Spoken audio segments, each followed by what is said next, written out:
How to disable safe search on Google Chrome. Hello everyone, I am Bishaka and welcome to our channel. Now let's get right into the tutorial. Firstly, go ahead and open Google Chrome on your device, and you can then go ahead and simply open google.com. Further, tap on your profile icon on the top right of your screen, and in the menu that appears, you will see the option for Safe Search.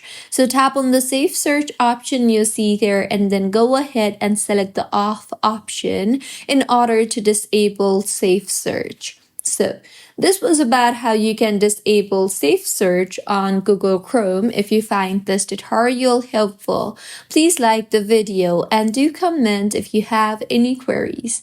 Also, do subscribe to our channel for more helpful tutorials like this.